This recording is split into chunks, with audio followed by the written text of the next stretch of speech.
وأصحابه ومن تبعهم بإحسان إلى يوم الدين أما بعد. Jamaah salat zuhur Masjid Ukhuwah Islamiyah rahimakumullah. Alhamdulillah, segala puja dan puji selalu kita memanjatkan kehadiran Allah Subhanahu wa taala yang telah memberikan kita terlalu banyak nikmat. Salah satunya kembali kita bisa melaksanakan sholat zuhur berjamaah di masjid yang kita cintai ini. Semoga kita selalu menjadi hambanya yang selalu berpandai bersyukur. Salawat dan salam kita tunjukkan hadirat Nabi besar Muhammad sallallahu alaihi wasallam. Semoga kita termasuk umatnya yang istiqomah untuk menjalankan sunnahnya dan selalu mendawamkan selawat atasnya, sehingga kita dijauhkan dari azab api neraka di yaumil hisab kelak karena syafaat yang diberikan kepada kita insyaallah. Hadirin jamaah rahimakumullah, seperti biasa ba'da zuhur setiap hari Senin kajian singkat tema-tema penting dalam literasi tasawuf yang berkaitan dengan kehidupan dan kematian dari manusia yang hidup di atas muka bumi. Kajian sebelumnya kita menyinggung tentang surat Al-Ahzab 72, tafsir sufi tentang surat Al-Ahzab ayat 72, bagaimana disebutkan di situ bahwasanya Allah Subhanahu wa taala menawarkan amanah kepada semua makhluk langit, tapi semua menolaknya. Lalu ditawarkan amanah itu kepada manusia menerimanya. Sungguh manusia dalam keadaan zalim dan bodoh. Pertanyaan yang besar atau pertanyaan penting tentang ayat tersebut atau yang biasa di kalangan mufassir berbeda pendapat, kenapa di ayat tersebut Al-Ahzab 72 di akhir ayat Allah Subhanahu wa taala menyebutkan bahwasanya manusia sesungguhnya berada dalam keadaan zalim dan bodoh. Padahal manusia menurut ayat tersebut pula menerima amanah. Inna aradna al-amanah 'ala samawati wal ardh. Sudah menerima amanah dari Allah Subhanahu wa taala, kemudian diberikan stempel sebagai sesungguh manusia itu jahul kana zaluman jahulan, zalim lagi bodoh. Seperti yang juga telah saya singgung secara singkat beberapa pertemuan sebelumnya, di situ sebenarnya pengakuan manusia, karena manusia sesungguhnya adalah makhluk zalim dan bodoh. Oleh karena itu amanat yang diberikan sebenarnya agar manusia tidak zalim dan bodoh, maka diberikanlah amanat yang dalam tafsir Tabari amanat di situ disebutkan sebagai amanah atau ketaatan kepada Allah Subhanahu wa taala. Jamaah rahmatullah. Lalu bagaimana kedudukan manusia sebenarnya di muka bumi ini dalam pandangan tasawuf? Menurut kalangan sufi, meskipun makhluk-makhluk di dunia ini mempresentasikan nama-nama Tuhan, nama dan sifat-sifat Tuhan, namun di dunia sebelum terciptanya manusia tidak ada satupun makhluk yang dapat menjadi perwujudan seluruh nama dan sifat-sifat Tuhan tersebut. Oleh karena itu diciptakanlah manusia sebagai manifestasi dari atau refleksi dari nama-nama dan sifat Tuhan. Artinya sebelum ada manusia, tidak ada satupun makhluk yang diciptakan dan itu benar-benar mempresentasikan sifat-sifat dan nama-nama dari Allah Subhanahu wa Ta'ala. Lalu ciptakanlah manusia yang di dalam Al-Quran disebut sebagai penciptaan yang sempurna, ahsanul khaliqin. Diciptakan dengan sempurna, artinya penciptaan manusia ini adalah penciptaan yang sempurna dibandingkan makhluk-makhluk yang lain, karena manusia memiliki sifat yang merepresentasikan sifat-sifat dan nama-nama dari Allah Subhanahu wa Ta'ala. Oleh karena itu Allah berkehendak menciptakan sesuatu yang dapat mengagungkan seluruh namanya sekaligus menjadi cerminan seluruh nama dan sifat-sifatnya. Makhluk yang mempunyai kemampuan seperti itu hanyalah manusia, tidak dengan makhluk-makhluk yang lain. Oleh karena itu Allah Subhanahu wa Ta'ala menciptakan manusia yang merupakan perwujudan zat dan keagungan ilahi, di mana Allah telah mewujudkan dirinya selengkap-lengkapnya. Tidak diragukan lagi jamaah rahimakumullah, dari sudut pandang Al-Quran, manusia mempunyai kedudukan yang istimewa. Dialah yang mempunyai ciptaan yang berbeda dan unggul dari yang lain. Dalam ciptaannya itu Allah menyebutkan atau menyematkan atau memberikan gelar kepada manusia ini sebagai ahsanul khaliqin, sebaik-baiknya ciptaan. Dengan kata lain, manusia memiliki potensi ketika diciptakan dan sudah diciptakan, karena dia tidak sama dengan ciptaan Tuhan yang lain. Dia memiliki potensi untuk mencerminkan atau merefleksikan kebesaran dan keagungan Allah Subhanahu wa Ta'ala di muka bumi.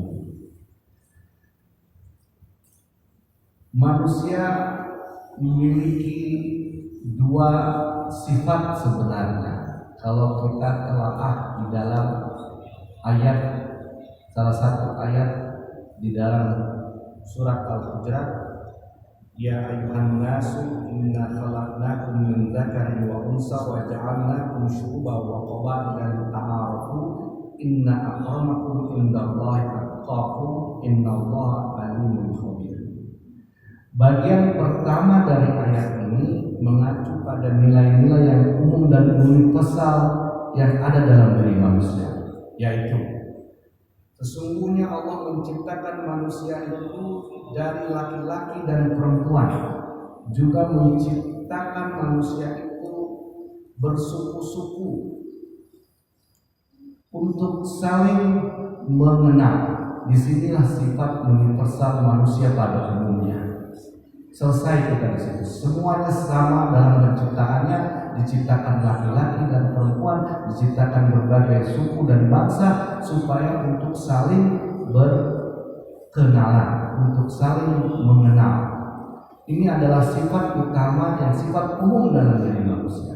Tetapi ayat tersebut juga disambung dengan sifat khusus yang tidak semua manusia yang pada umumnya tadi disebutkan bisa mendapat gelar sebagai manusia yang mendapat gelar atau hikmah takwa pada Allah Subhanahu wa Ta'ala. Karena ayat tersebut melanjutkan inna akramakum indallahi atqakum, sesungguhnya semulia-mulianya kamu adalah yang paling takwa atau yang takwa di sisi Allah Subhanahu wa Ta'ala.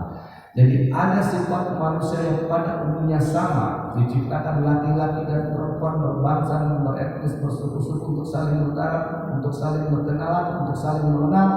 Tetapi ada satu sifat yang tidak semua dari kumpulan yang umum tadi bisa mendapatkan atau memperoleh sifat itu. Dan orang yang paling mulia dan manusia yang paling mulia indallahi atqakum, Di sisi Allah adalah orang-orang yang bertakwa. Nah, gelar takwa inilah sifat kedua dalam diri manusia selain sifat umum yang semuanya manusia sama, tapi takwa ini tidak diperoleh dengan naluri, tidak diperoleh dengan alami, tapi diperoleh dengan usaha.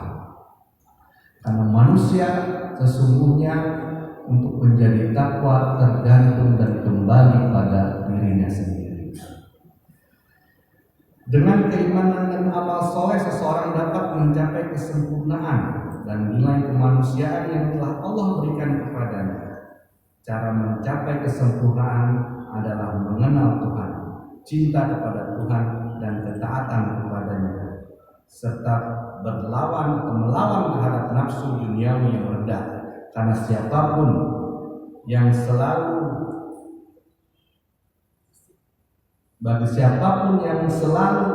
dan terus dikuasai oleh nafsu atau nafsu yang lebih unggul dalam dirinya, maka orang telah mengkualifikasikan dia sebagai makhluk yang tidak sama dengan, atau makhluk yang sebelumnya juga diciptakan, atau makhluk yang tidak sama dengan manusia. Karena kalau manusia pun sama, kalau manusia memiliki sifat nafsu yang mengendalikan dirinya, berarti dia juga sama dengan ciptaan-ciptaan Tuhan sebelum Tuhan menciptakan manusia itu sendiri. Hadirin Allah, dari sudut pandang ilmu tasawuf, seseorang tidak akan mencapai tingkat kemanusiaan yang tertinggi kecuali ia mengaktualisasikan seluruh potensi yang dimilikinya untuk menjadi insan kamil atau manusia sempurna. Barang siapa yang lalai akan hikmah penciptaannya, barang siapa yang terlena atau luput dan tidak pernah berpikir tentang penciptaan dirinya sendiri, sesungguhnya jatuh dari batas kemanusiaan. Dia mencapai tingkatan yang lebih rendah dari seekor binatang dan menjauhi asal usul dan kebenaran. Oleh karena itu, Imam Ghazali menyebut manusia itu 70% sisi batinnya, sisi zahir atau sisi yang terlihat, yang tampak itu hanya 30% saja. Ada 70% atau yang lebih dominan itu adalah sisi batin. Jiwa atau ruh yang ada dalam diri manusia itu ibarat tangga yang menghubungkan manusia duniawi dengan dunia ketuhanan. Inilah yang dimaksud dengan man arafa nafsahu faqad arafa rabbahu. Barang siapa yang mengenal dirinya, maka ia telah mengenal Tuhannya. Di dalam diri manusia ada ruh. Di dalam diri manusia ditiupkan ruh yang ketika dia sudah wafat pun secara jasad, ruh itu masih ada. Ruh itu masih tetap ada. Karena di dalam ruh yang disebutkan di dalam Al-Quran itu, pengetahuan tentang ruh itu ada sedikit yang diberikan informasinya kepada kita oleh Allah Subhanahu wa Ta'ala. Allah Subhanahu wa Ta'ala hanya memberi secuil informasi tentang ruh. Dan ruh itu sebenarnya menjadi jembatan antara dunia fisik menuju dunia batin. Melalui ruh itulah tangga kita untuk mencapai hakikat bagaimana ruh itu. Dan selama ruh itu masih ada, dan selama jasad kita juga masih ada, walaupun jasad kita sudah tidak ada, ruh itu pun masih tetap ada. Dan ruh itu sejak sebelum kita lahir, ruhnya pun sudah ada di dalam diri kita. Jika manusia dunia ini masuk ke surga kembali, seperti contohnya Nabi Adam, ia adalah makhluk surga. Ia adalah manusia yang diciptakan dari awal dan bertempat di dalam surga. Tetapi karena kesalahan karena tidak taatnya Adam sehingga dikeluarkan dari surga. Artinya manusia pada hakikatnya adalah makhluk surga, kemudian karena ketidaktaatannya itu pula ia terlempar dari surga sampai ke dunia ini. Dan untuk kembali ke tempat asalnya yang surga, berarti ia harus mendekatkan diri dulu, mendekatkan dengan ketakwaan sebenarnya kepada Allah Subhanahu wa taala hingga dapat kembali nanti ke tempat atau kampung halamannya, yaitu surga. Dalam beberapa sumber tasawuf disebutkan juga sesungguhnya manusia itu di dunia ini bukan tempat asalnya atau bukan kampung halaman sebenar-benarnya. Di sini adalah tempat singgahnya, dan siapapun yang pernah jauh atau pernah keluar dari kampung halamannya pasti akan merindukan tempat kembalinya. Begitulah manusia. Di dalam banyak sumber tasawuf disebutkan seperti seruling yang mengeluarkan suara sedih karena terpisah dari rumpun aslinya, yaitu rumpun bambu. Begitulah manusia yang hari ini tinggal dunia karena terpisah dari kampung halaman dan surga. Suatu hari dan kapanpun pasti atau pernah merasakan ingin atau rindu untuk kembali kepada kampung halamannya. Sebagaimana manusia biasa, sebagaimana kita sering atau rindu dengan kampung halaman di mana tempat kita pernah besar atau di mana tempat kita bermain saat kecil-kecil, saat masa-masa kanak-kanak. Ketika besar merindukan kampung halamannya. Inilah yang beberapa di sumber sufi disebutkan sebagai manusia yang seharusnya selama tinggal di dunia ini seharusnya merindukan kampung halamannya, yaitu di surga. Lalu bagaimana mengisinya selama berada di tempat singgah ini? Seperti yang disebutkan ayat di awal, bahwasanya atqakum indallahi inna akramakum indallahi atqakum. Sesungguhnya semulia-mulia dari kamu adalah yang takwa di sisi Allah. Di luar sifat umum kamu sebagai manusia yang diciptakan sebagai laki-laki, perempuan, berbangsa, bangsa, beretnis untuk saling mengenal, tapi di antara sifat atau karakter umum tadi ada satu-satunya, bukan satu-satunya sifat yang menurut Allah membuat kita mulia adalah takwa kita pada Allah Subhanahu wa taala.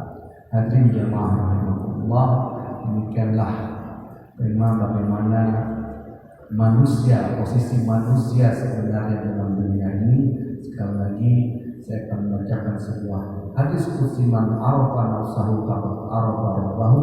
Barang siapa yang mengetahui jati dirinya, sesungguhnya dia telah mengenal Tuhannya. Semoga kajian kita pada hari ini bermanfaat bagi saya dan juga jemaah sekalian. Semoga Allah Subhanahu wa taala menjadikan kita sebagai hamba yang selalu bertakwa dan tidak menyesatkan dari apa yang telah diberikan hidayah kepada hati kita.